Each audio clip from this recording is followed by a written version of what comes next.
Doing that here. Andrew Tate's Secret Society. Chances are that 6 months ago you didn't know who Andrew Tate was, and the chances are that now you do. Hello.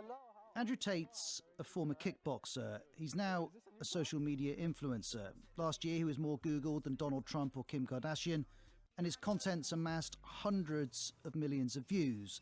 His enthusiasm for misogyny, cars and wealth has delivered fame, thousands of fans, and many thousands of dollars. He's also being held in Romania as part of an investigation into rape and people trafficking. Tate denies all the allegations. Do you ever wonder why some people who you've never heard of before all of a sudden appear everywhere? And that clip we just heard, well, that was the journalist Matt Shea, who gained access. How are we still milking Angry Tate? That's my answer to you. The only people that get this bent about like Andrew Tate coverage is like literally Andrew Tate fans who were just like, dude, come on. Just stop. He got owned already, please. Access to Tate's compound in Romania. To get inside, I had agreed to endure a professional cage fight in Romania. I know he's gonna lose, but I'd rather milk this shit than fucking talk about Ukraine not getting potentially German tanks, okay? This is like at least closer to my plane of existence. But it's also kind of fun at this point because he's, you know, in jail. wow, he's actually in there. Along with 100 Tate superfans. Matt Shea, welcome to the Media Show. Thank you. You've made this film for Vice. It's called The Dangerous Rise of Andrew Tate. I wonder when you first decided to try and make contact with him. Well, I was actually first brought onto this story by a brilliant journalist and producer called Jamie Tozin, who's been following Andrew Tate for years before he became famous. So by the time we were filming in his compound in Romania, were positioned in such a way that he was just, the calls for him to be deplatformed were just happening, and we had a kind of inside view of him and his inner circle dealing with that. And how do you go about requesting access to Andrew Tate's compound and requesting an interview? Well, I think Andrew Tate was and his team are quite aware of the fact that any publicity, even bad publicity, would help them, and that was perhaps one of the reasons they decided to let us in. I think what they didn't realize was that we were also simultaneously doing an investigation into him that ultimately led to us speaking to, for the first time, some of the women from his past who alleged that he raped and abused them. And when he and his colleagues agreed to let you into his compound and to film, did they give you conditions? Did they say, well, you can do this, you can't do that, you can ask this, you can't ask that? Well, we're always upfront with him that we would be making an objective documentary and telling all the facts as we saw them. But yes, when we were there, you know, there were attempts to control our access. We're moving on from the pointing and laughing phase to the dancing on his grave phase. And let me tell you, this shit's a fucking bop. Thank you. Leftists are like permanently concerned about like enjoying things. Like, why can't you just like, this is perhaps the most ethical way to consume it, because it's like, you know, he already is like facing legal consequences for his like horrifying actions. Like, why the fuck are you now mad that like we're having a little enjoyment out of this, you know? It was infinitely worse. It was infinitely worse months ago when he was not in prison and he was just like running around and doing all this shit. Chaperones constantly. We were told, don't go in there. That door's locked. If you try and go in there, someone will put a gun in your face. We had, you know, sort of tall, scary, intimidating, strong men behind us when we were interviewing everyone, monitoring our questions and all of that. So, yeah.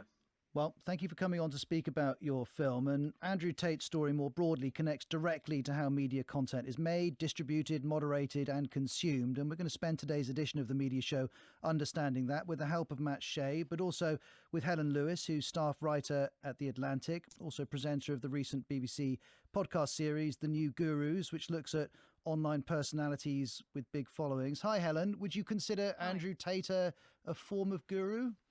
Oh, It's going to be funny as fuck when he gets proven innocent, Lamau. Yeah, that'll definitely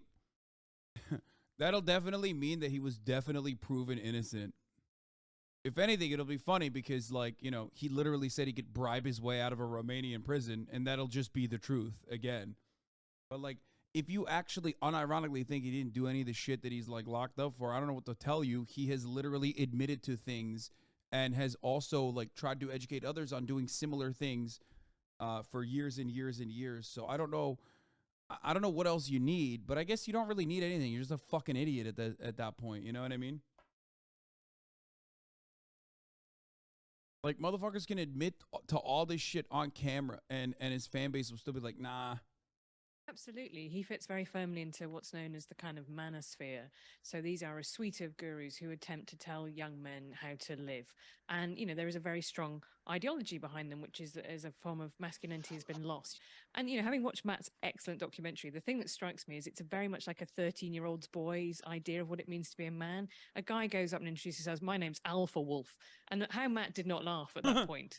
But it's like so much stuff on the internet where it is both ironic and not ironic, in the sense that they're saying... That was one of my favorite moments, dude. I swear to God.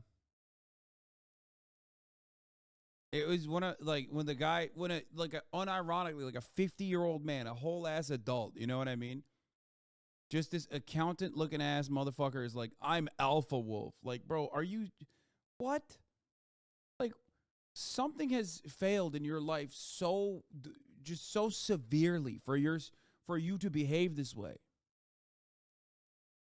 I'm a misogynist, you know. Of course, everyone calls me a misogynist, you know, and there's understood to be a performance there. By the way, leftist people who are like, why are we doing this still? Me, are feeding into the same exact fucking shit that like Andrew Tate stands are doing in here by being like, bro, you're riding his dick so hard. So enjoy that. Enjoy your moment when you get upset about this coverage, because you and the Andrew Tate stan fan base is in unison, operating in the same way at that point. But it is also serious at the same time. And that's something I think journalism really struggles to grapple with, is saying that someone is putting on a show for you, but underneath the show there is something nasty going on at the same time.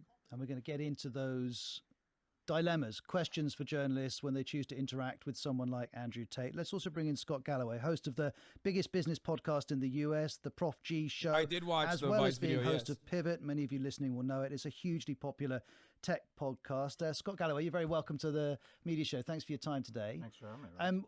What lessons are you taking for the media from the story of Andrew Tate and the extent to which his content is consumed? I think it's more spectacle than significant. The real learning is how to game the system.